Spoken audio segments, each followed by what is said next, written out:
ഈശോയിലെ എനിക്ക് ഏറ്റവും സ്നേഹമുള്ള സഹോദരങ്ങളെ, ലോക പ്രേക്ഷിത ഞായർ 2025 ഒക്ടോബർ മാസം 19 സാർവത്രിക സഭ സഘോഷം അനുസ്മരിക്കുകയാണ്. ലിയോ 14 മാർപ്പാപ്പ ഈ വർഷത്തെ മിഷൻ ഞായറിൻ്റെ ആപ്തവാക്യമായിട്ട് പറയുന്നത് മിഷണറീസ് ഓഫ് ഹോപ്പ്.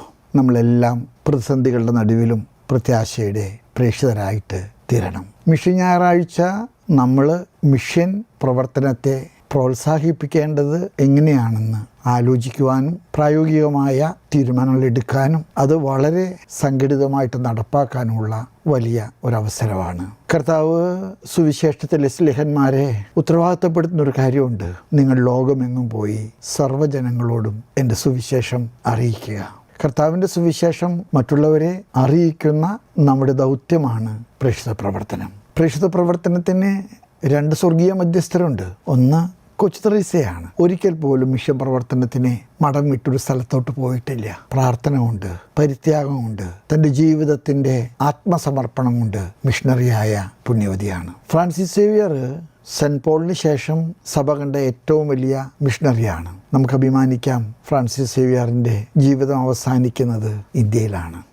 അദ്ദേഹം കബറടക്കപ്പെട്ടിരിക്കുന്നത്. ഫ്രാൻസിസ് സേവിയറിൻ്റെയും കൊച്ചു ത്രേസ്യയുടെയും മാധ്യസ്ഥം നമ്മുടെ അപ്പസ്തോലൻ നമ്മളെ ഏൽപ്പിച്ച നമുക്ക് അവൻ്റെ കൂടെ പോയി മരിക്കാം എന്ന വലിയ വാഗ്ദാനത്തിൻ്റെ തുടർച്ചയായിട്ട് നമ്മൾ തീർക്കണം. ഈ വർഷം പ്രത്യാശയോടെ പ്രേക്ഷിതരാകാനായിട്ട് മാർപ്പാപ്പ നമ്മളോട് പറയുമ്പോൾ പ്രതിസന്ധികളുടെ നടുവിലെ പ്രേക്ഷിതരാകാനായിട്ട് നമുക്ക് കഴിയുന്ന ചില പ്രായോഗിക മാർഗങ്ങൾ നിങ്ങളുടെ മുൻപിൽ ഞാൻ വെക്കട്ടെ. ആദ്യത്തേത് പ്രാർത്ഥനയാണ്. നമ്മുടെ ജീവിതം പ്രാർത്ഥനയുടെ ഒരു ജീവിതമാക്കി മാറ്റുക. നമ്മളായിരിക്കുന്ന എല്ലായിടത്തും അനുദിന ബലിയിലാണെങ്കിലും കുടുംബ പ്രാർത്ഥനയിലാണെങ്കിലും ഒക്കെ പ്രാർത്ഥന അത് നമ്മുടെ വ്യക്തിപരമായ ആവശ്യങ്ങൾക്ക് മാത്രം വേണ്ടിയുള്ളതല്ല, സാർവത്രിക സഭയുടെ മിഷന് വേണ്ടിയുള്ളത് കൂടെ ആകട്ടെ. രണ്ടാമതായിട്ട് നമ്മുടെ പ്രൊഫഷൻ അത് നമ്മെ സംബന്ധിച്ചിടത്തോളം ഒരു പ്രേക്ഷിത പ്രവർത്തനമാണ്. ഞാനിപ്പോഴും എൻ്റെ ഒരു അനുഭവം പറയാറുണ്ട്. എന്നെ ഏറ്റവും കൂടുതൽ ശിക്ഷിച്ച് പഠിപ്പിച്ച അധ്യാപകൻ എൻ്റെ മാത്സ് പഠിപ്പിച്ച അധ്യാപകനാണ്. പട്ടത്തിന് അദ്ദേഹത്തിനെ വിളിക്കാൻ ചെല്ലുമ്പോൾ അദ്ദേഹം എന്നെ കെട്ടിപ്പിടിച്ചിട്ട് പറഞ്ഞു, നിന്നെ ഞാൻ തല്ലിയിട്ടുണ്ട്, എനിക്ക് ഓർമ്മയുണ്ടെന്ന് എനിക്കറിയാം. എടാ, ഞാൻ നിന്നെ തല്ലിയത് കണക്ക് പഠിപ്പിക്കാനല്ല, കണക്ക് തെറ്റാതെ ജീവിക്കാനാണ്. ഞാനിപ്പോഴും അദ്ദേഹത്തെ നന്ദിയോടുകൂടെ ഓർക്കുന്നു. അദ്ദേഹം തൻ്റെ പ്രൊഫഷനെ ഒരു വലിയ പ്രേക്ഷിത പ്രവർത്തനമായിട്ട് കണ്ടു. ആരോഗ്യ മേഖലയിൽ ജോലി ചെയ്യുന്ന ധാരാളം പേര്, നഴ്സസ്, ഡോക്ടേഴ്സ് നമ്മുടെ ഇടയിലുണ്ട്. ഞാൻ അവരോടൊക്കെ പറയും, അവരുടെ ജോലി കൂലിക്ക് വേണ്ടിയുള്ള ഒരു ഉപജീവന മാർഗം മാത്രമല്ല, അവരുടെ ജോലി ഒരു മിഷൻ പ്രവർത്തനമാണ്. സ്നേഹമുള്ളവരെ, നമുക്ക് മിഷന് വേണ്ടി ചെയ്യാവുന്ന മറ്റൊരു കാര്യം, എത്രയോ സ്ഥലത്തേക്ക് നമ്മൾ യാത്ര പോകുന്നു. ചിലപ്പോഴൊക്കെ ഒരു മിഷൻ യാത്രയെക്കുറിച്ച് നിങ്ങൾ ചിന്തിക്കണം. നമ്മുടെ ചുറ്റുപാടും നമുക്കറിയുന്ന ധാരാളം മിഷണറിമാരുണ്ട്. അവർ അവധിക്കൊക്കെ വരുമ്പോൾ നമ്മളെ ക്ഷണിക്കാറുണ്ട്, നിങ്ങൾ മിഷനിലേക്ക് വരണമെന്ന്. സ്നേഹമുള്ളവർ, ഞാൻ നിങ്ങളോട് പറയും, മിഷനെ കാണാത്തവർക്ക് മിഷനെ സ്നേഹിക്കാൻ സാധിക്കില്ല. അതുകൊണ്ട് നമ്മുടെ യാത്രകളിലെ മിഷൻ പ്രദേശങ്ങൾ കാണാനും അവിടുത്തെ സാഹചര്യങ്ങൾ മനസ്സിലാക്കുവാനൊക്കെ നമ്മൾ ഇറങ്ങി പുറപ്പെടണം. മിഷൻ പ്രവർത്തനത്തെ നമുക്ക് കരം കൊടുത്ത് കരുത്തു പകരാവുന്ന മറ്റൊരു മാർഗം മിഷൻ പ്രവർത്തനങ്ങളെ സഹായിക്കാനായിട്ട് നമ്മുടെ സന്നദ്ധ സംഘങ്ങളിലൂടെ ഇടയാക്കണം. ഞാനൊരു കുടുംബത്തെ അറിയും. അവിടുത്തെ ബർത്ത്ഡേ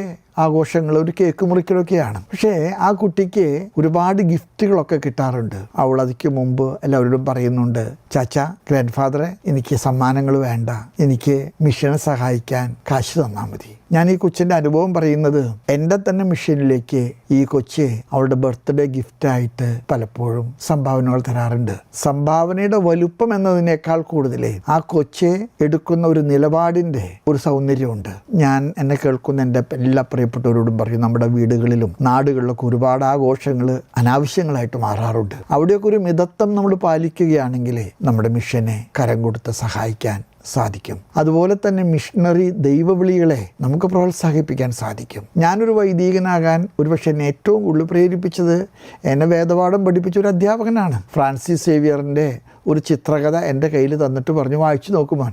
ഞാനത് വായിച്ചു കഴിഞ്ഞപ്പോൾ അത് അവസാനിക്കുന്ന ഇങ്ങനെയാണ്, ഫ്രാൻസിസ് സേവിയറിന് അത് സാധിച്ചുവെങ്കിൽ നിനക്ക് എന്തുകൊണ്ട് അത് കഴിയുന്നില്ല? ആ ചോദ്യം എൻ്റെ ജീവിതത്തിൽ എന്നെ അലട്ടി. അത് എൻ്റെ സെമിനാരി പ്രവേശനത്തിലേക്ക് കാരണമായി. സ്നേഹമുള്ള ഒരു മിഷൻ സൺഡേ വെറും ഒരു ആചരണമല്ല, അത് നമ്മെ സംബന്ധിച്ചിടത്തോളം ആധ്യാത്മികമായിട്ടുള്ള ഒരു പുനർസമർപ്പണത്തിൻ്റെ വലിയ ഒരു അവസരമാണ്. ഏറ്റവും വലിയ മിഷണറി പരിശുദ്ധ അമ്മയാണ്. മംഗളവാർത്ത സ്വീകരിച്ച അമ്മ തിടുക്കത്തിൽ യാത്ര ചെയ്തു എന്ന് സുവിശേഷത്തിൽ നമ്മൾ വായിക്കുന്നു. അവൾ മലമ്പ്രദേശങ്ങളിലേക്ക് കയറി എന്ന് നമ്മൾ വായിക്കുന്നു. അവൾ എലിസബത്തിന്റെ വീട്ടിൽ പോയി 3 മാസത്തോളം വല്യമ്മയെ സഹായിച്ചു. സ്നാപക യോഹന്നാന്റെ ജന്നത്തിന് ഒരുക്കമായിട്ട് നമ്മുടെ പ്രവർത്തനങ്ങൾ മിഷനാകട്ടെ. തിടുക്കമുള്ളവരാകുക, മലമ്പ്രദേശങ്ങൾ കയറുക, ത്യാഗപൂർവ്വം മിഷനെ സഹായിക്കാൻ നമ്മളാൽ പറ്റാവുന്നത് നമ്മൾ ചെയ്യുക. ദൈവം നിങ്ങളെല്ലാവരെയും അനുഗ്രഹിക്കട്ടെ. നമ്മളെല്ലാ മിഷണറിമാരെയും ഒരുപാട് സ്നേഹത്തോടുകൂടെ ഞാൻ അഭിവാദ്യം ചെയ്യുന്നു.